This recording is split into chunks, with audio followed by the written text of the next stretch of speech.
Ay, muchísimas gracias, profesor Seoane. Creo que nos tiene a todos pues, ya pensando en todas las ideas que nos comunicó en esta presentación y de verdad que le vemos como una amplitud mucho mayor a la disciplina, pues a la bioética. Bueno, vamos apuntándose para el derecho de palabra.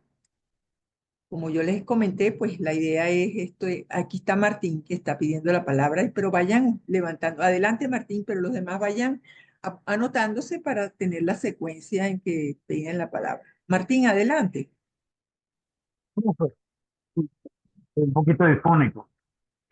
Caramba, profesor, de verdad que nos dejó atónitos con todas estas reflexiones.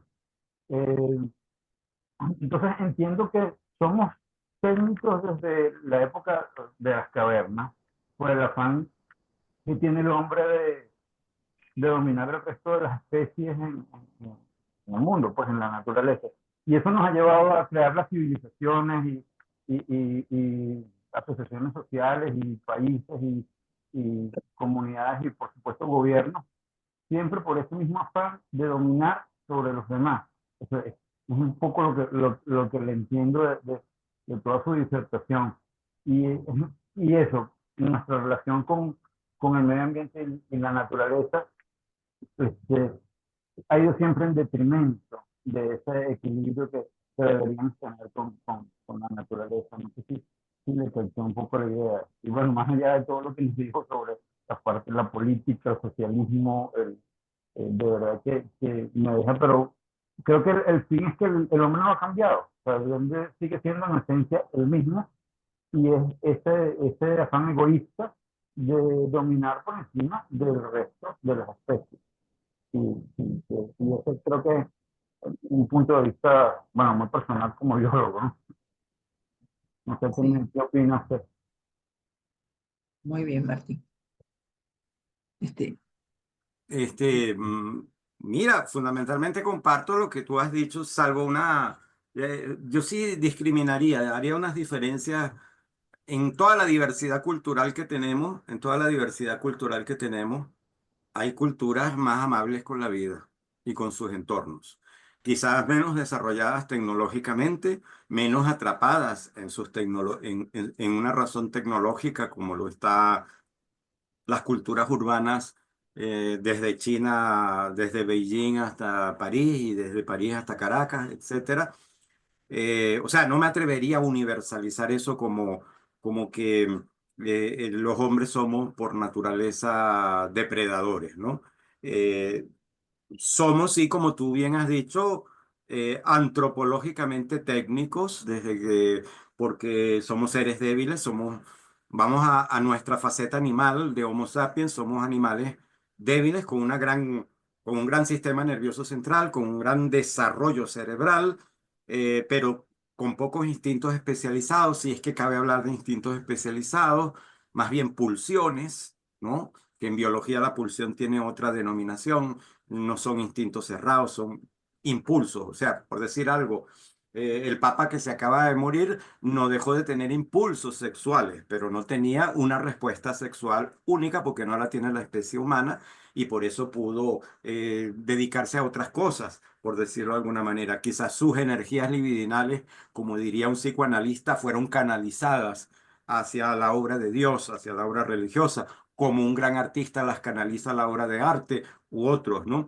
En fin, si vamos a la reproducción humana y vamos a la sobrevivencia, dos conductas biológicas fundamentales, dos necesidades biológicas fundamentales, pues nada nos dicen la reproducción cómo hemos de reproducirnos, sino que culturalmente eso es canalizado, igual la sobrevivencia, hasta el punto que, como dijimos, damos la vida por una bandera, por una cruz y por un ideal, por haber perdido un amor o haber perdido todo en la bolsa de valores. Pare usted de contar.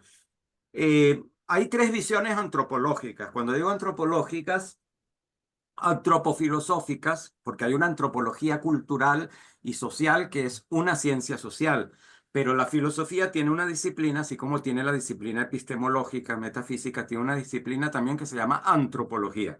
Para distinguirla, la distinguimos como antropología filosófica. Y hay fundamentalmente tres grandes matrices de antropología filosófica. Una que considera que el ser humano por naturaleza, el hombre, la mujer por naturaleza, somos unos bichos malos, depredadores, ¿no? Ahí hay un gran filósofo como Thomas Hobbes que escribió El hombre es el lobo del hombre y en el estado de la naturaleza hay una guerra perpetua entera. Entonces hay una visión negativa de la naturaleza humana y de la naturaleza externa también. Los animales son así y la naturaleza es mala y si te internas en el bosque, si no te sale el lobo, te pica la culebra, en fin, lo que sea, ¿verdad? A esa visión pesimista, vamos a llamarla antropológica, que tiene Thomas Hobbes, pero también tiene Sigmund Freud, ya que acabamos de nombrar el psicoanálisis, ¿no?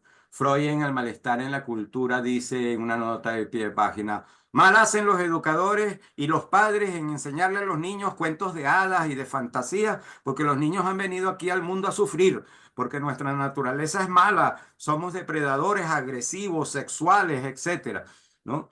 Frente a esas visiones negativas que la tienen muchos autores y que todos nosotros también, algunos de nosotros la tienen, o sea, cuando tú dices, para que ustedes vean que la filosofía es cotidiana, cuando usted escucha a alguien decir o usted dice, amigo el ratón del queso, yo no creo en la amistad. Bien, ahí hay una visión pesimista de la naturaleza humana. La amistad pura no puede existir, o la amistad ideal, o la amistad fiel, o la amistad íntima, sino aquí todos estamos por intereses. O cuando alguien dice, eso del amor, eso es puro discursito. Lo que hay es un interés sexual detrás de todo esto y cuando el interés sexual se agota la... Bueno, ahí hay una visión pesimista, aunque usted no haya leído a Hobbes, ni a Freud, ni a Platón, ni a Santo Tomás, ni a nadie de eso. Frente a esa visión pesimista hay una visión optimista, vamos a llamarla así, que la tenían sobre todo los románticos. Por ejemplo, Rousseau, Jean-Jacques Rousseau, dice, no, es que los hombres son buenos, nacen buenos.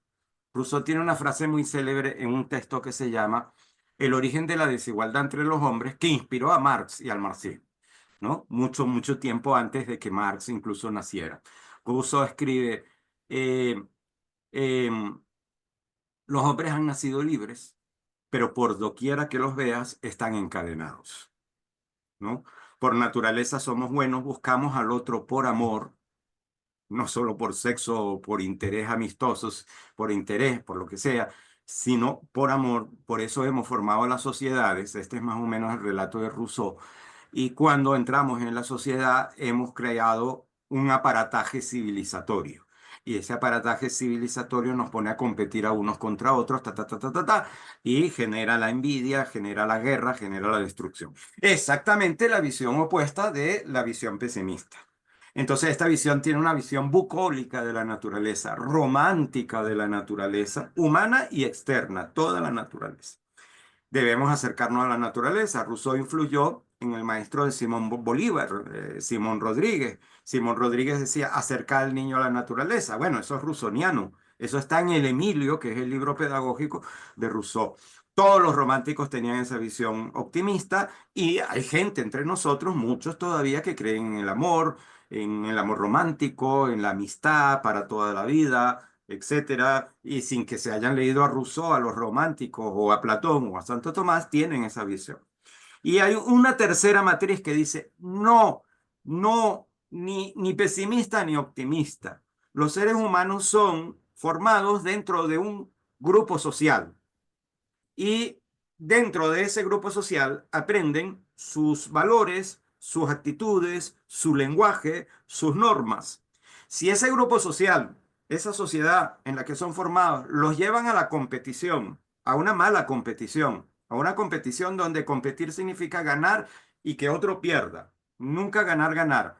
Si ese tipo de sociedad predomina el egoísmo y predomina una forma de actuar económica, política y socialmente competitiva y egoísta, pues los seres humanos para sobrevivir y formados en esos valores se volverán, muchos de ellos efectivamente, egoístas, competitivos y surgirán personajes como Elon Musk y tantos otros. ¿Ok? Si por el contrario son formados en un ambiente más pacífico, más proclive, más tranquilo, entonces también ellos serán más tranquilos. Yo diría que las ciencias humanas y las ciencias sociales contemporáneas son proclives a esta última forma de entender las cosas. no hay nada en nuestra naturaleza que bueno, sí hay elementos agresivos porque tenemos que sobrevivir, luchar, porque tenemos ciertas cargas efectivamente pulsionales, pero la sociedad puede hacer y el modo cultural en que vivimos que esas cargas se disparen más o queden refrenadas.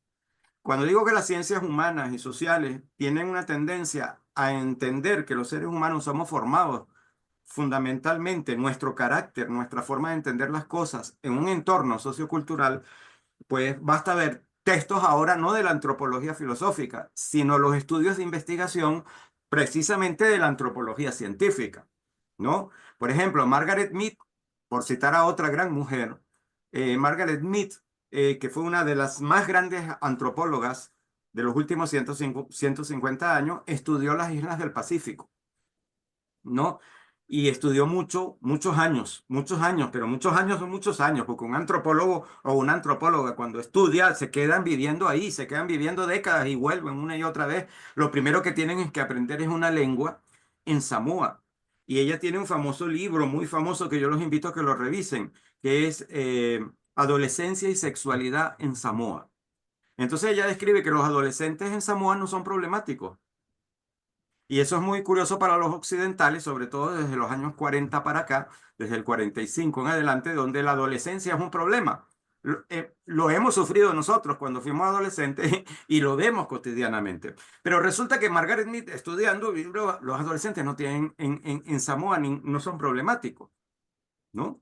Son muy pacíficos, son muy tranquilos, como generalmente los habitantes de Samoa, en fin, de esa isla que se llama Samoa, aunque las cosas han cambiado en los últimos tiempos.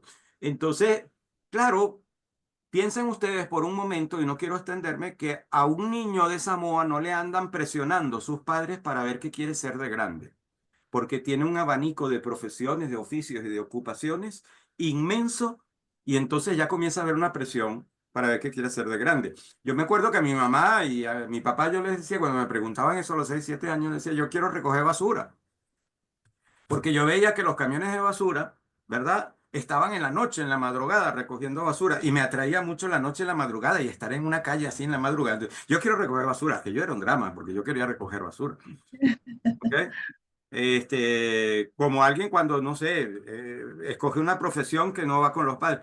Entonces, en Samoa no, porque Samoa tiene pocos oficios que ofrecer. Es una sociedad mucho más cerrada, más limitada, más vinculada con su entorno natural. Entonces, los adolescentes, porque van a ser problemáticos, los adolescentes están en alguna medida programados, no genéticamente, sino socioculturalmente, a marchar una vida determinada, ¿no? No digo que esto sea un ideal de vida. Digo que el mito de que la adolescencia es problemática depende de las organizaciones sociales a las que pertenecemos. Pues bien, también la idea de que los seres humanos somos unos salvajes, unos bestiales, también es un mito. Como también es un mito de que somos bondadosos, buenos y come flores todo, ¿no? Es como las representaciones que tenemos de la naturaleza. Por ejemplo, si usted va a los partidos verdes, a los movimientos ecológicos, etcétera, siempre el color simbólico es verde. Esa es una representación de la naturaleza, que comparten los movimientos ecológicos a nivel mundial y los partidos verdes con los románticos, ¿no? Que es la naturaleza botánica. Ah, hay una matica, la matica da flores, el árbol le da cobijo a otras maticas, y qué bonita es la naturaleza porque es verde, y la montaña y nuestro Ávila precioso y tal, y ahora está lloviendo y se va a poner verde. Entonces yo agarro el color verde.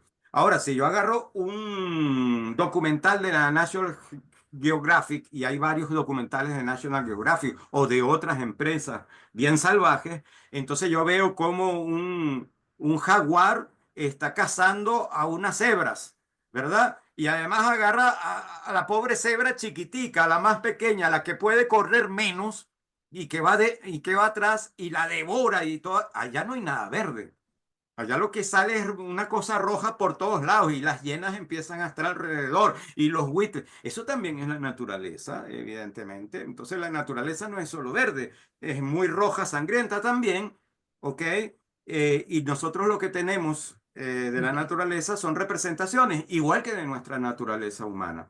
Entonces, lo que sí podemos decir en torno, y la ciencia yo creo que nos puede ayudar mucho en eso, el conocimiento, pero también la filosofía, en torno a la naturaleza, es que hoy, porque es la vida lo que está en riesgo y ustedes están en un mundo bioético y tenemos que entender la vida en un sentido amplio, eh, la vida hoy la podemos preservar en sus manifestaciones más idóneas eh, con un determinado tipo de actitud ante el mundo y ante nosotros mismos, o podemos contribuir a que se siga destruyendo y a que la naturaleza, sencillamente, porque como la naturaleza es un todo, es un gran sistema también, nos termine vomitando. Me perdonan la expresión, pero eso es lo que en alguna medida pasa con el cambio climático. La naturaleza se ve afectada, no es que la naturaleza tenga conciencia, se supone que la conciencia de la naturaleza deberíamos ser nosotros, pero parece que no lo estamos siendo como mundo, me refiero, no usted y yo, sino como mundo. Pues esa naturaleza debería, que no tiene conciencia, cuando se ve afectada, empieza a votar lo que la está afectando. Y ahí evidentemente nos está votando a nosotros con inundaciones, con el cambio climático genera inundaciones. Aquellos que se llaman Países Bajos están amenazados de desaparecer, pero no nos vayamos tan lejos. La ciudad de Cumaná, la mitad de la ciudad de Cumaná está por debajo del mar, las islas están por desaparecer y pronto pues vamos a desaparecer todo porque la naturaleza busca sus equilibrios, ¿no? El planeta en este caso busca sus equilibrios y nos vomita a que es como cuando usted se intoxica con algo. Cuando usted se intoxica con algo, ¿qué le pasa? Tiene náuseas y va y vomita porque el estómago quiere sacar eso que está ahí. Y en la naturaleza nos quiere sacar. Entonces, debemos cambiar la actitud. Si pensamos que nosotros somos unos bichos solamente malos y depredadores y con esto termina, entonces pensaremos que lo que tenemos es que castigar a los seres humanos para preservar la naturaleza, casi que ponernos esposas a todos, vigilarnos constantemente. Si por el contrario pensamos que, ay, no, somos muy bonitos, muy buenos, entonces hay que abandonar la sociedad. Vamos a comer flores, vamos a hacer, bueno, el hipismo fue el último movimiento romántico quizás que hemos vivido en los últimos 40, 50 años, pues no hay visiones tan románticas como fueron los años 60, vamos a decirlo así. Este, entonces quizás vamos a terminar todo volviendo a la selva y tampoco es la idea, ¿no? La naturaleza también tiene mucho de rojo, no solo es verde, estamos diciendo. Entonces, lo que tenemos es que cambiar nuestras actitudes y eso es un dilema ético en torno a la vida. Eso es bioética, nuestra actitud, nuestras formas de proceder y de actuar ante la vida. Bien, Claro. vamos a verlo hasta aquí. Bien. Bueno, está creciendo el Gracias, número de personas que quieren participar, así que les ruego que sean bien concretos. José Iguaro, gracias. José Iguaro. Sí, buenos días. Ajá. Bueno, excelente. Tengo dos planteamientos para que el profesor me aclare acá. Que es primero en relación a la naturaleza negativa. Este, anoté algo aquí que expresó que dice, no nos reconocemos como parte de la naturaleza, no nos importa su destino. ¿Cómo explicar eso desde lo filosófico y desde lo bioético? Y otra frase que apunté acá es, la vida siempre quiere más. Ahora, esto, ¿cómo puede ser peligroso para, no solamente para la sociedad, sino para, bueno, para el desarrollo o para el destino de la vida misma, ¿no? Esas dos cosas, bueno, en realidad muchas cosas quedaron allí latentes, pero he ido con las preguntas que han hecho y con lo último que explicó, bueno, he ido aclarando. Pero en realidad estos nuevos términos, desde el punto de vista filosófico, ¿verdad? Que me despertaron mucho, bueno, ver la bioética como algo más amplio, de mayor atención y utilidad a atender para salvar no solamente la naturaleza, sino la vida misma. No sé si quiere contestar de una vez, profesor, o le dejamos pasar a otro de las preguntas. Yo No sé. diría que recojas Sí, varias sí, vamos a intervenciones recoger varias. de Bueno, entonces vamos con Francisco Chapeta. Gracias, profesor. Primero que nada, agradecer y felicitar. De verdad me encantó muchísimo la presentación, la charla, pero me gustaría entender un poco más o ver si entendí bien a qué se refería Heidegger con que la ciencia no piensa, ¿no? Entendí muy bien lo que comentó de que La ciencia puede a lo mejor observar, asociar, documentar, pero ¿qué le faltaría entonces a la ciencia para pensar? ¿Sería reflexión? ¿Sería algo de creatividad? O sea, ¿estaría más entonces la filosofía piensa más que la ciencia? O sea, me gustaría ver si nos pudiera aclarar un poquito ese punto. Gracias. Ajá. Sigue en el orden de palabras Liliana Núñez. Hola, buenos días, doctor. Muchísimas gracias por esta charla, estas ideas de verdad que nos llevan a reflexionar y llevar todos estos ideas o fundamentos que hemos estado aprendiendo durante este cuatrimestre a cuestiones actuales. Mi reflexión era sobre la cultura actual que lleva a ese, pareciera hedonismo en esta generación, con la búsqueda de ese placer inmediato. Quizá es porque en el hombre siempre ha habido esa naturaleza de la búsqueda de la felicidad de alguna manera, de la búsqueda de su motivo, o porque estamos atrapados también en esto tecnológico y las mismas redes sociales llevan a disfrazar toda esta percepción que tenemos de lo que puede ser la vida y de lo que debe ser el motivo de la existencia del hombre. Esa era mi reflexión y creo que tenía un poco que ver con lo que estaba diciendo José Iguaro en el final, ¿no? De esa búsqueda de la felicidad en el hombre. La profesora Enriqueta Sileo. Bueno, yo lo he oído ya 2 veces, profesor, y realmente que uno queda impactado. Y además está más está actualizado con las últimas cositas, pues. Una reflexión. Si la ciencia no piensa, tampoco existe ciencia, porque para que haya ciencia tiene que haber alguien detrás pensando. ¿Es cierto?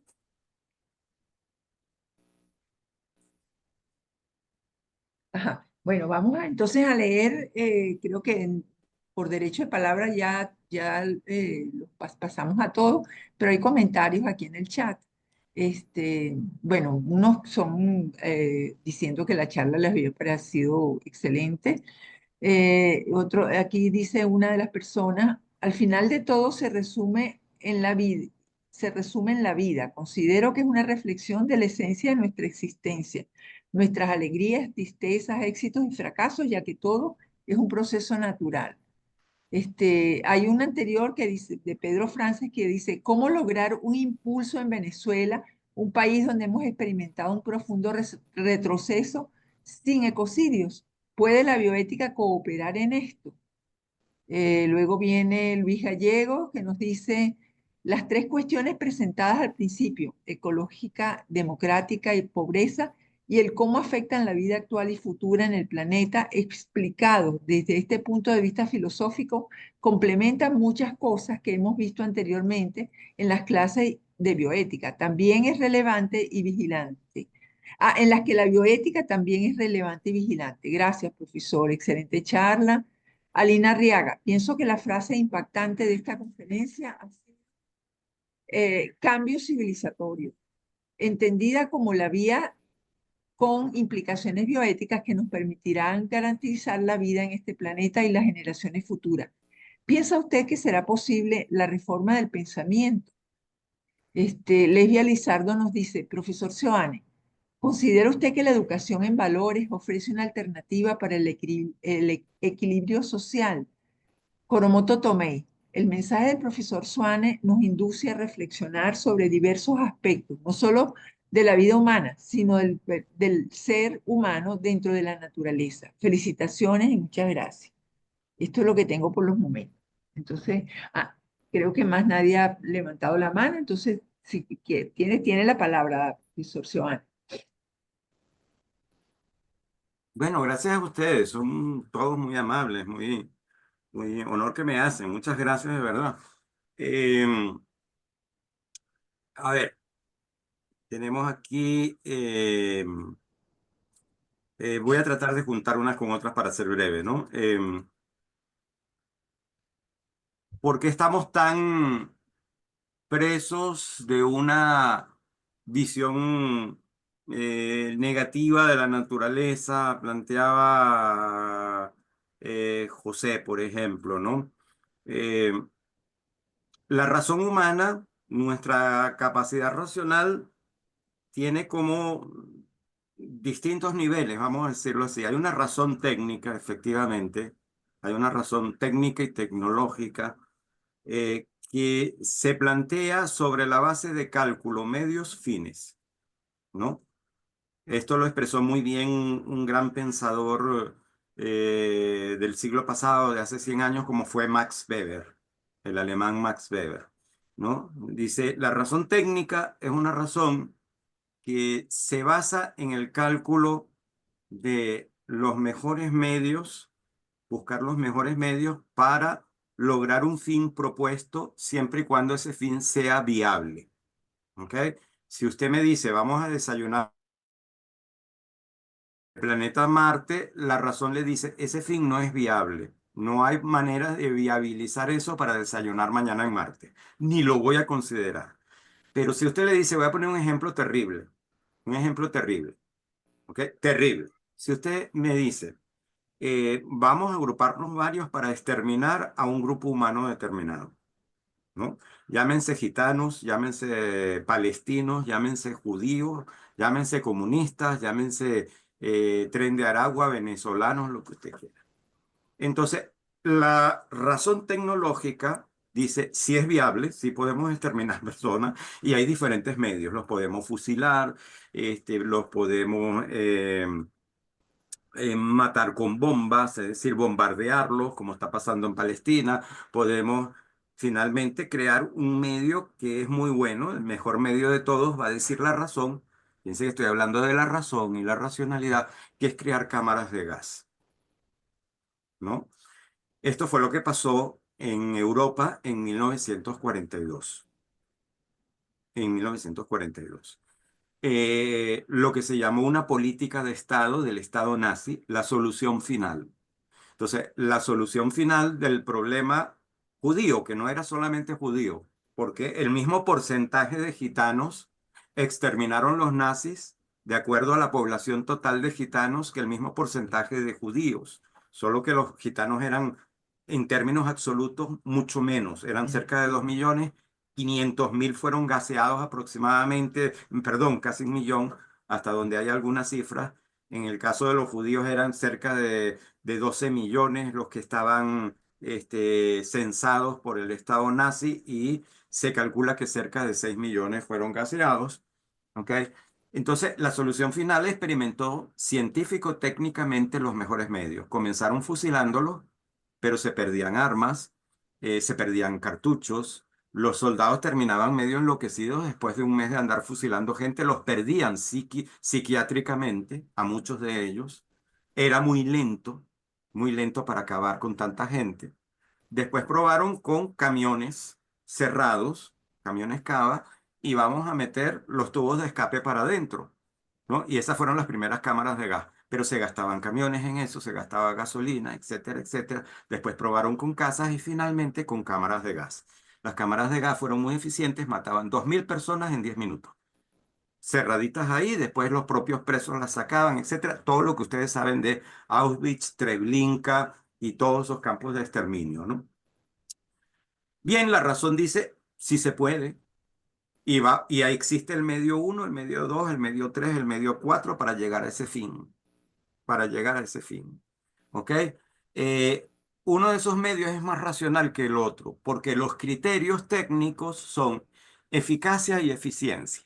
Los criterios de eficacia y eficiencia tienen que ver directamente con lograr el resultado, el fin viable, en menos tiempo con la mayor calidad posible al menor costo. Eso significa, en términos administrativos, eficacia, eficiencia. Bien, esa es una faceta de la razón y es la razón propiamente tecnológica. La razón tecnológica no es moral, no es ética, es una razón de cálculo. Hay una racionalidad también ética, hay una razón ética. Pero ¿qué pasa con la razón ética? ¿Qué pasa en la modernidad con la razón ética? Y eso lo explicaba muy bien Max Weber, que está circunscrita culturalmente, socioculturalmente. Es decir, la visión ética que del mundo tienen los budistas zen no es la visión ética que del mundo tienen los comunistas, marxistas, leninistas, o no es la visión del mundo que tiene, no sé, un capitalista como Mr. Trump. ¿Ok? O no es la visión del mundo que tienen los amerindios de la Pachamama. No, para nada. Son visiones encontradas y no nos ponemos de acuerdo con los valores. Entonces, la razón tecnológica sí tiene un carácter universal. Si a un chino, decía Max Weber, el ejemplo no es mío, es de Max Weber, si a un chino yo le enseño aritmética, aprende aritmética. Y terminará en la misma conclusión que yo, de que 2 más 2 es 4 y de 4 más por 4 es 16. Porque ahí lo que respetamos son unas normas, unas reglas y ya. Ahora, que el chino y yo nos pongamos de acuerdo en torno al valor de que tiene, no sé, ¿cómo que se llama la droga de ellos? X. eh, eh, para celebrar a los dioses, ahí va a ser muy difícil. Entonces, la modernidad ha optado por circunscribirse a lo tecnológico y dejar en la esfera privada de cada quien, en la esfera privada de cada uno de ustedes, lo ético, la razón ética. Pero esto nos ha traído una serie de problemas, porque la razón tecnológica aplicada en la empresa capitalista que quiere lucrarse sin límites o aplicada a la voluntad de poder totalitario de un régimen socialista como los que hemos conocido en la Unión Soviética, pues es muy eficiente, aunque eso sea cuestionable técnicamente. El genocidio de gitanos, nazis, personas con discapacidad mental o psiquiátrica en las cámaras de gas fue técnicamente posible. Y no fue solamente fue técnicamente posible, se hizo y punto. Y después se hizo años después en las guerras de Yugoslavia. Y hoy en alguna medida se está haciendo en la Franja de Gaza y en algún que otro sitio del planeta, lamentablemente. Y esa amenaza está ahí, técnicamente posible. ¿Es cuestionable éticamente? Pues miren, busquen ustedes el famoso libro de Hannah Arendt, de esa importante filósofa del siglo XX, sobre Eichmann, ¿no? Eichmann se escribe Eichmann. Eichmann era el funcionario nazi encargado de los transportes de judíos, gitanos, discapacitados, etcétera, a las cámaras de gas. Que cuando cayó el régimen nazi, huyó a Argentina y que el Mossad israelí, los servicios de inteligencia de Israel, secuestraron en Argentina en 1960, se lo llevaron a Israel y le hicieron un juicio que terminó con su condena a muerte. ¿Ok? Allí estaba Hannah Arendt como filósofa y periodista reportando lo que estaba pasando. Y Hannah Arendt publicó un libro que se llama Eichmann en Jerusalén, que son sus escritos sobre aquel juicio. Y decía, Eichmann no era un tipo malo, te dice Hannah Arendt. Ojo, Hannah Arendt es judía, fue de origen judío. Y los judíos la odiaron después de eso, pero también los antijudíos, etc. Decía, Eichmann no es un tipo malo, no es un tipo, no es esa maldad, algo así como esas series de criminología que nos dicen la casa del mal, alguien nació para ser malo, y entonces la gente, las víctimas, por supuesto, y los otros, y a veces los propios documentalistas dicen, es que la gente nace mala. No, no, Eichmann dice, Hannah Arendt, Eichmann era un funcionario y él siempre se presentó como funcionario que cumplía con los dispositivos legales de su tiempo, las normas y las órdenes de sus jefes, y trataba de ser lo más eficiente e eficaz posible para que los trenes cumplieran todos sus trayectos por toda Europa, llegando a los campos de exterminio. Y efectivamente, Eichmann era un técnico. Y los señores que inventaron la bomba atómica, por allá ahora hay una película que se puso de moda por eso, Oppenheimer. Oppenheimer y compañía, pues también eran científicos y fundamentalmente su reflexión era más que ética técnica. Y cuando Estados Unidos, porque nunca hay que olvidar esto, estamos hablando de los nazis, pero también hablemos de que Estados Unidos es la única potencia del mundo que conocemos que lanzó no una, sino 2 bombas atómicas sobre población civil, a la hora en que esa población civil estaba durmiendo o comenzándose a despertar. ¿Ok? Eso no lo ha hecho ninguna otra potencia, lo hizo Estados Unidos. Una sobre Hiroshima el 6 de agosto del 45 y otra sobre Nagasaki 3 días después. Las consecuencias se viven hasta el día de hoy. Pues Estados Unidos con MacArthur, que era el general de 5 estrellas encargado del Frente del Pacífico, lo expusieron muy bien públicamente y dijeron, ¿qué íbamos a hacer? Íbamos a invadir el Japón, la guerra se alargaba 2 años más, íbamos a perder no sé cuántos miles de soldados en la invasión de Japón. Pues nada, le lanzamos la bomba atómica y si no quieren terminar la guerra, se la seguimos lanzando hasta que quieran terminar. Y nosotros no perdemos a nadie porque además la bomba atómica va en un avión, en el Ébola ese, no me acuerdo del Ébola, ¿cómo se llamaba?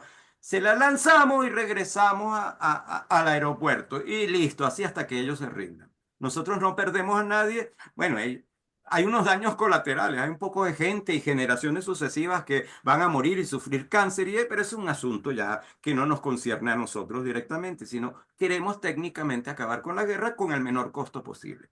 Esa razón se impone en la empresa capitalista. Esa razón se ha impuesto en la empresa política socialista. ¿Ok? Esa razón se impone en el ejército de Estados Unidos, en el ejército nazi y también en el ejército soviético que invade Checoslovaquia en el 68. Esa es la razón tecnológica que domina el mundo. ¿Debemos acabar con la razón tecnológica? Sería una locura. Sería como decir, bueno, ahora cuando tenga un dolor de muelas no va a haber odontólogo y tampoco va a haber penicilina, ni antibióticos, ni nada, y nos vamos a morir todos de lo que corresponde a morir. Nuestro promedio de edad será 30 años y si vamos a regresar a una especie salvaje de verdad porque no vamos a tener técnica. Eso lo hizo, por cierto, Pol Pot en Camboya y las consecuencias se viven hoy. Él dijo que había que regresar a una revolución nacionalista camboyana, a la cultura original de Camboya en 1970, 73, 74, 75, y que el enemigo era la tecnología. Bueno, destruyó desde tractores hasta hospitales y toda broma, y ahí de Camboya apenas sobrevive hoy, apenas hoy empieza a levantar un poco Camboya la mirada sobre el mundo, porque todo lo que había logrado se destruyó. No, no se trata de eso, pero se trata de que tenemos que pensar en una ética lo suficientemente democrática, plural y diversa, en la que quepan diferentes credos religiosos, diferentes visiones del mundo, para que tenga así un control sobre esa razón instrumental tecnológica. Es decir, queremos tecnología, pero queremos tecnología para la vida. No para depredar y destruir el planeta en función de los intereses de algunos grupos políticos o de algunos grupos económicos determinados, sino para la vida. Y la vida significa también la vida de los animales y la vida de los vegetales y de todos. ¿Ok? Entonces, ahí hay que defender. Por eso yo decía al comienzo que la cuestión democrática hay que entenderla éticamente. Hay que volver a una ética, a una bioética que tiene que ser democrática.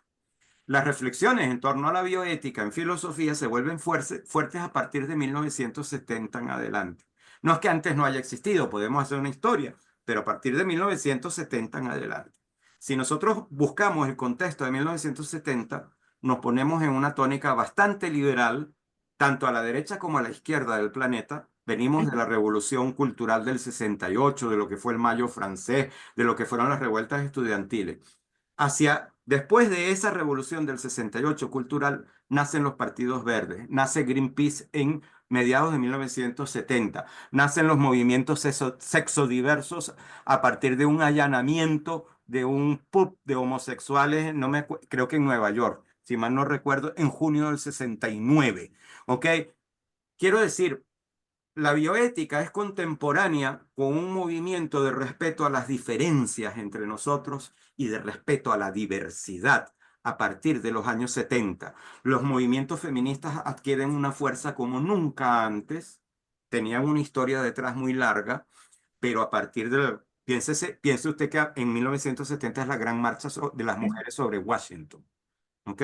Entonces, por donde vamos, la bioética es contemporánea de los movimientos ecologistas, de los movimientos feministas, de los movimientos en torno a la diversidad, de la pluralidad. Es decir, es contemporánea de movimientos democráticos que hoy están seriamente amenazados.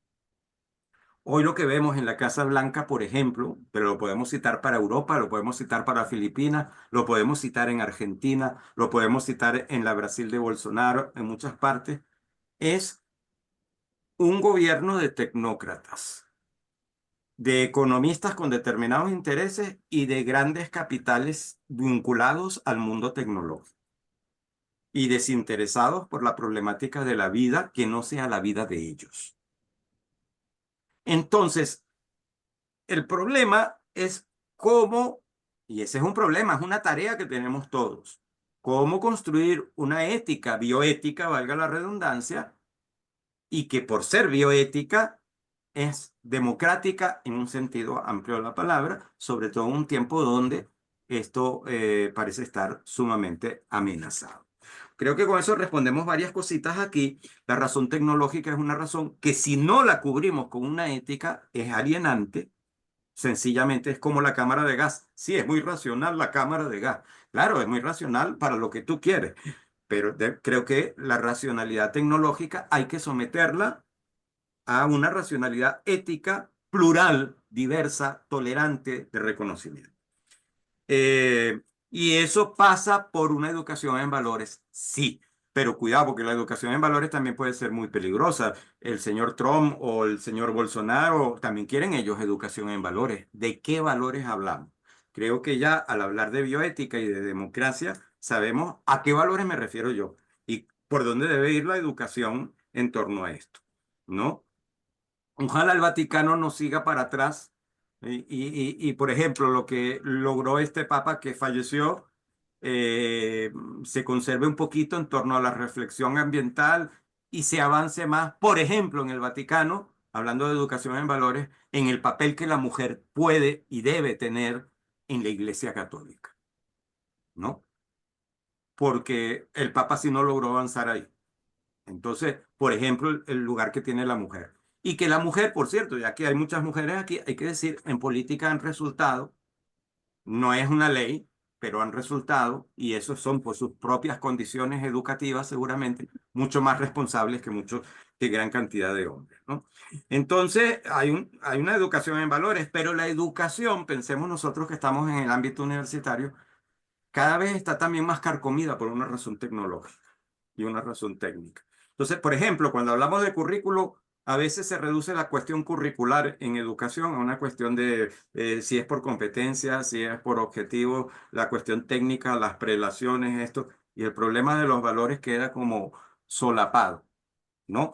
O cuando se enseña el problema de los valores, hay una confusión entre un enseñar cognitivo, por ejemplo, educación cívica en Venezuela, pero también en el mundo, que le han cambiado el nombre, Cátedra Bolivariana de Educación Cívica, Formación Social, Moral y Cívica.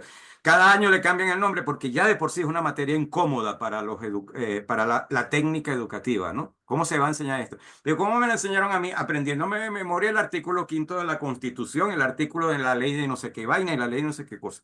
No, la formación democrática de un Estado es una formación actitudinal.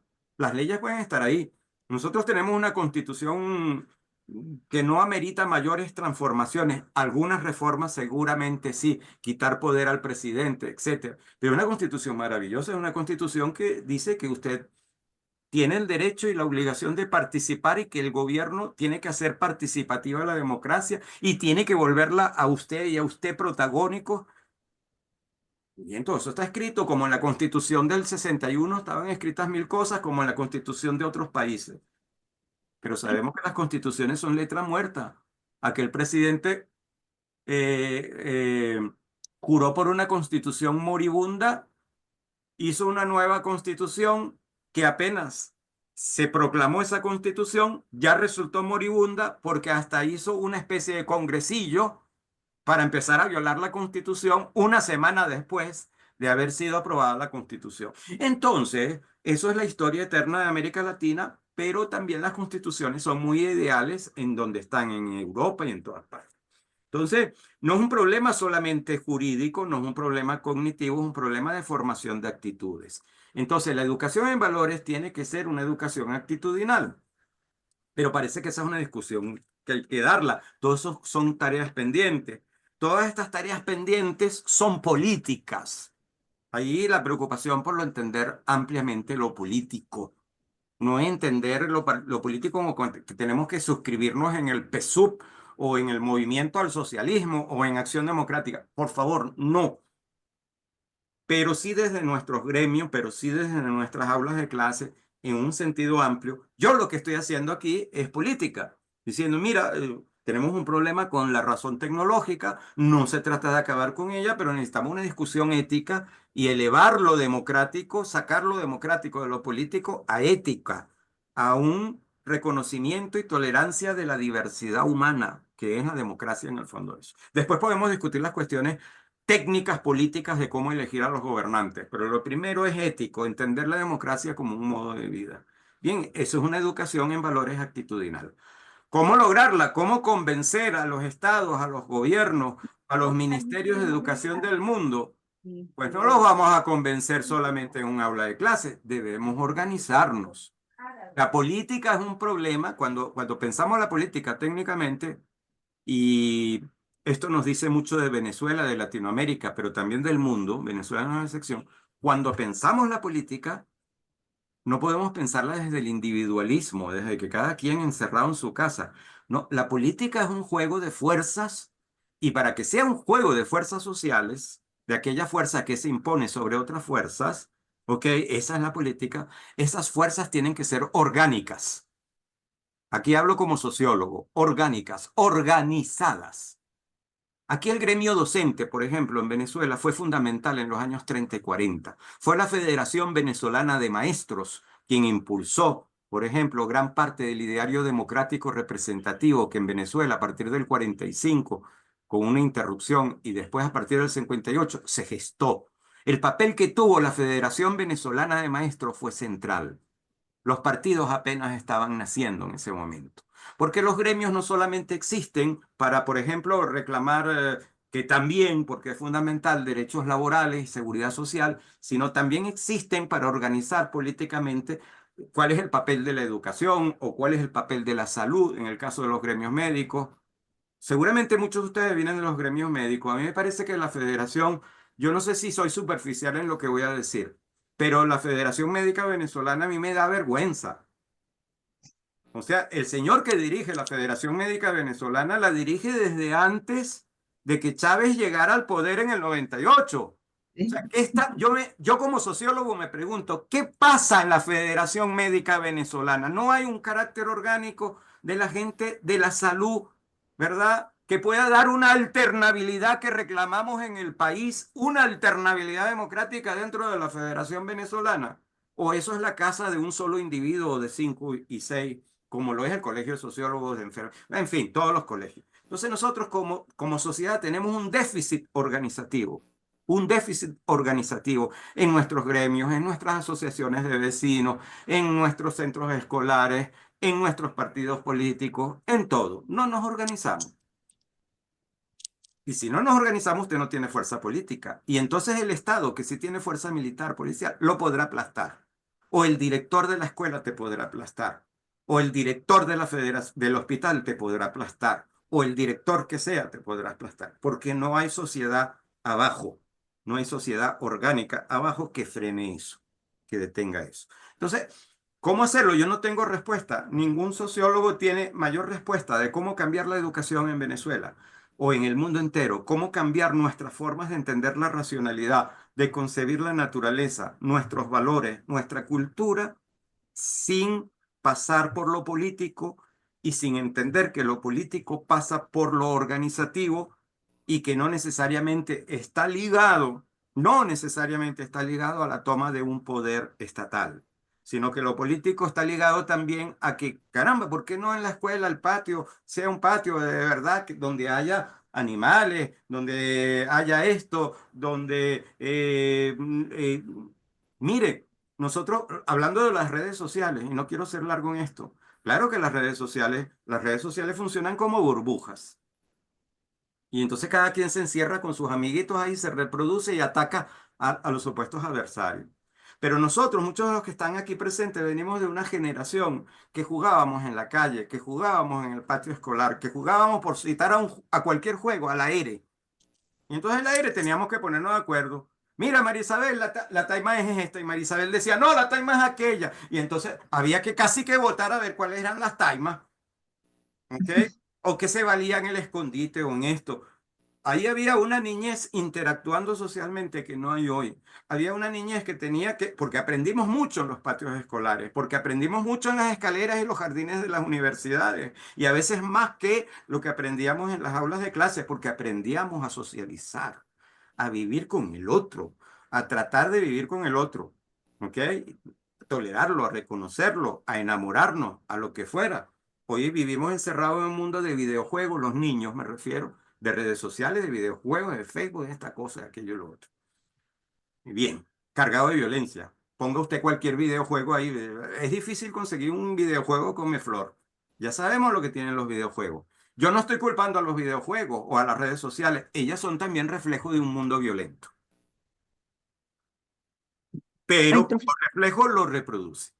Entonces yo no lo voy a alargar más, vamos a dejarlo por ahí. Yo creo que ese cambio civilizatorio viene por ahí. Yo creo que educación en valores, se requiere otra educación en valores que ponga en el centro la vida. Yo creo sí todo lo que ustedes han dicho. La ciencia no piensa lo que significa, por cierto, porque se repitió varias veces en el caso de Heidegger, es que la ciencia está instalada en sus procederes metodológicos. La ciencia conoce, obtiene conocimiento, información, mucho conocimiento y muchas aplicaciones, pero no piensa en esto que estamos hablando de la razón tecnológica. ¿Lo hace la filosofía? Sí, pero la filosofía también puede ser un arma muy peligrosa, ¿ok? También puede ser un arma muy peligrosa, porque también hay filosofías nazis, en fin, etc. Creo que cubro esto. Vivimos una cultura hedonista, ¿sí? La felicidad se ha confundido con el placer momentáneo y eso al final termina en violencia porque el placer siempre es momentáneo y llega un momento que no te satisface, ¿no? La cultura de las drogas va por ahí, la cultura en líneas generales va por ahí. Tenemos que empezar a reconocernos como parte de un mundo. En fin, los románticos también tienen un momento de razón, un momento de verdad. No sé si me perdonan si no lo he respondido todo, pero como ya es la hora también de salida, ustedes me dirán. Ay, profesor, yo tenía una pregunta, pero no sé si usted considera que se puede responder rápido. Si no, pues no la contesta.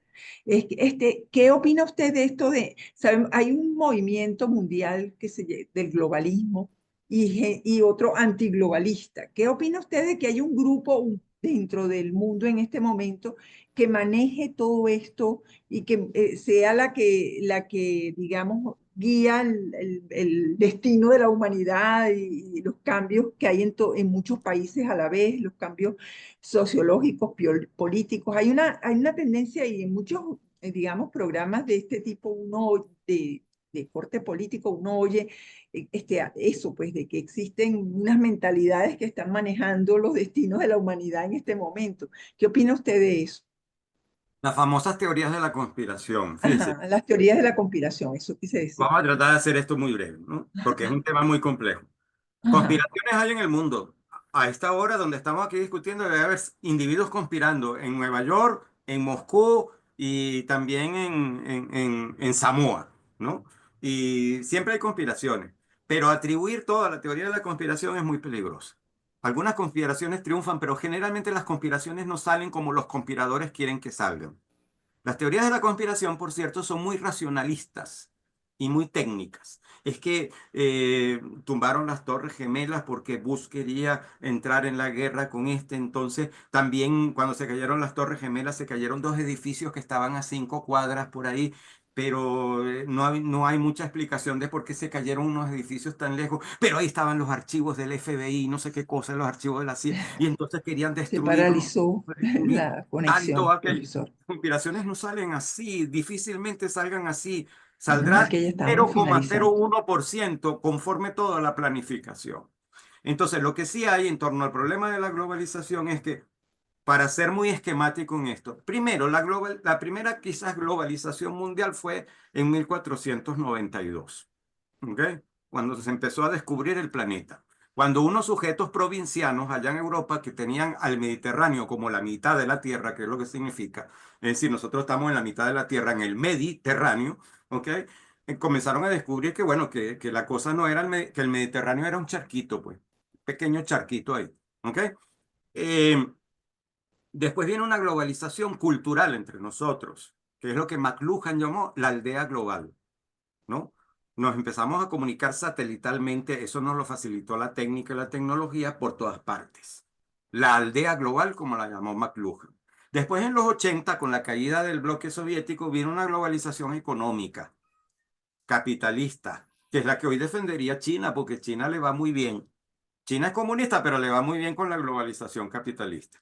A quien le está yendo mal es a Estados Unidos, donde su industria del medio oeste, de Detroit, que era la meca del auto, por ejemplo, se fue a México, se fue a China misma, los autos eléctricos, se fueron porque ahí la mano de obra era muy cara y el capitalismo no le interesa la mano de obra cara, le interesa la mano de obra casi que esclava para sacar ganancias del asunto, vender autos más baratos, vender más autos, etcétera. Entonces se fueron para México, se fueron para otras partes. Entonces el señor ahora quiere cerrar la frontera porque le fue mal.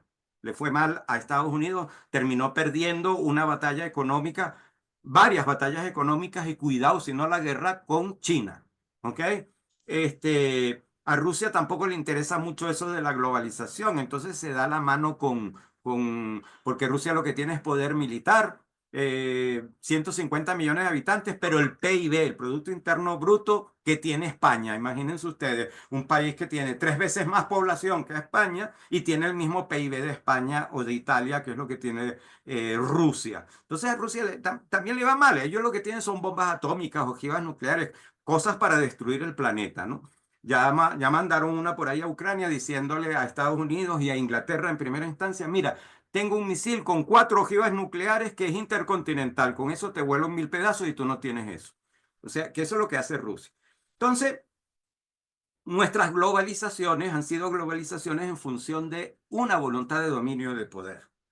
Nosotros tenemos que el cerrar las fronteras no es solución para nadie. O sea, la industria de Estados Unidos, se lo ha dicho todo el mundo a Trump, no se va a recuperar porque usted ponga aranceles a China al 200%. China ya le ha respondido, bueno, yo te los pongo a 200%. Jugamos lo que tú quieras jugar. ¿Qué quieres? ¿Jugar dominó? Juego dominó. ¿Qué quieres? ¿Jugar cartas? Jugamos cartas. ¿Qué quieres? ¿Jugar la era o el escondite? Lo jugamos. Punto. Porque le va muy bien. A China le ha ido muy bien económicamente y con un régimen totalitario político que ya sabemos todos, donde no hay derechos humanos ni nada de eso. Entonces, la discusión de la globalización o no globalización, mis queridos amigos, es ¿qué globalización queremos nosotros? De acuerdo a lo que hemos discutido hoy, para resumirlo, no hay nada más global que el planeta. Y lo que sí, para recuperar el planeta, no podemos seguir actuando desde estados nacionales, por donde un presidente puede decidir meter en la Amazonía mucho mercurio porque va a ser minería ecológica. O el otro puede decidir, el presidente del país vecino, arrasar con el Amazonas completo. ¿Ok? Porque él quiere hacer, no sé, monocultivos ahí para exportarlos a Estados Unidos o a quien fuera. O Argentina haciendo lo que hace, o los verdes, cosa más cínica que los verdes alemanes, y por eso vienen de salir tan mal en las elecciones, diciendo hay que volver al carbón, porque dependemos energéticamente de Rusia, del gas ruso, y entonces lo que más nos conviene ahora es quemar carbón. El Partido Verde Alemán diciendo eso. Bueno, ahí está el desastre electoral que acaban de obtener, salieron del gobierno, han salido de los Länder, como ellos llaman, que equivale a las gobernaciones, y parece que se fue para el carrizo, porque un partido verde diciendo que hay que quemar carbón. Bueno, lo puede hacer dentro de Alemania, pero ciertamente necesitamos otro tipo de globalización.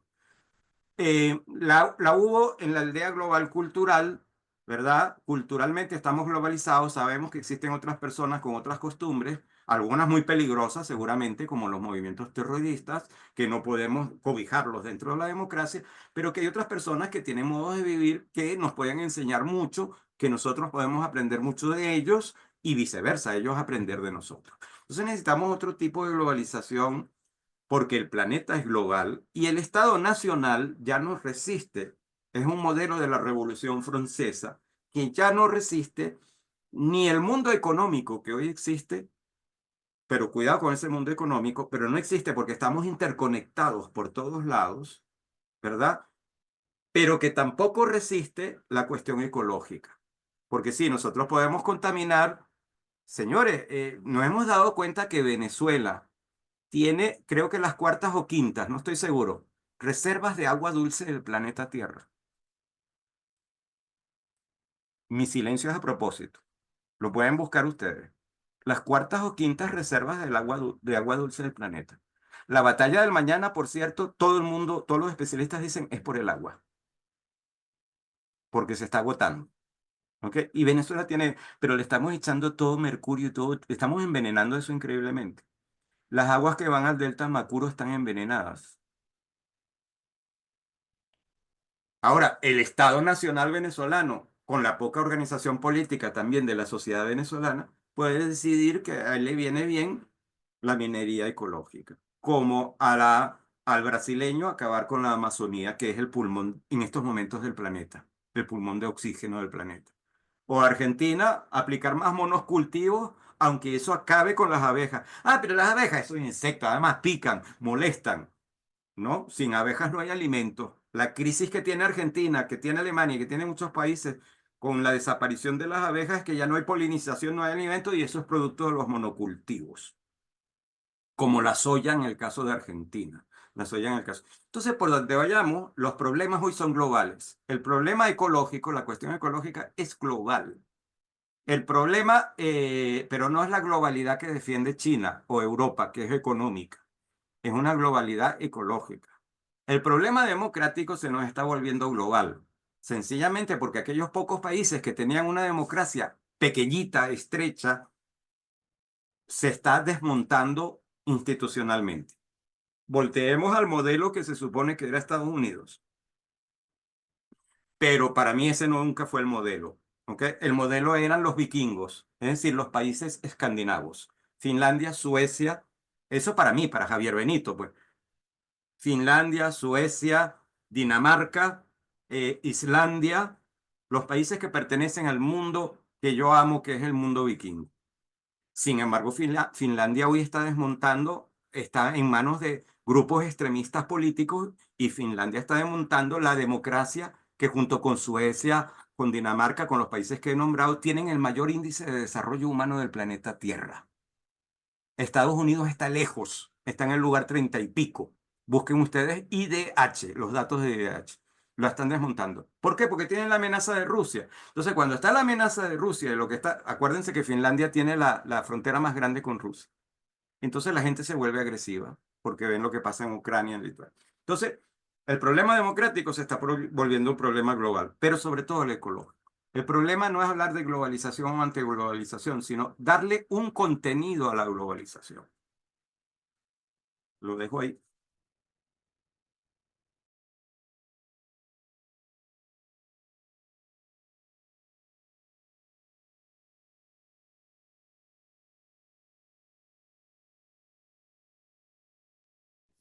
No tiene micrófono, Gladys.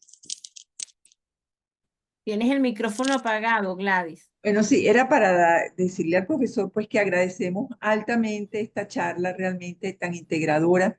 Inclusive nos hemos, bueno, por lo menos yo en lo personal me he dado cuenta la transdisciplinariedad de la bioética, porque obviamente que aquí se ve la combinación de la filosofía con la antropología, con la sociología realmente.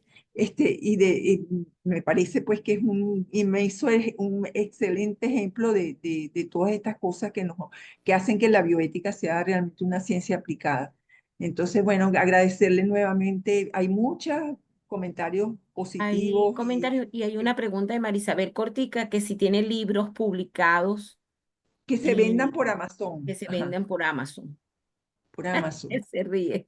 No tengo libros sobre este tema. Sobre otros temas, sí, la Católica ha publicado libros míos, la Universidad Católica y la Central. Ajá, Pero son ok. sobre teoría social, son sobre epistemología más que todo. Sobre este Bueno, tema, lo no, estimulamos a que lo escriba, profesor. lo hemos desarrollado, pero por vía de artículos de prensa, que están en mi blog, jcoane.blogspot.com. Ahí yo he publicado durante muchos años, publiqué en el Nacional, en el Globo, en Apurrea, en Últimas Noticias, en muchos periódicos, en el Universal antes, y ahí están recopilados. Y muchos de ellos sí son sobre estas cuestiones, los más recientes. Sí, bueno. Muchas gracias a todos ustedes. Muchísimas, no, usted nos dio un amplio panorama pues de además del mundo en general y de la situación actual, solamente de lo evolutivo de la filosofía. Así que bueno, yo creo que nos dejó mucho para pensar y esperamos seguir contando con usted.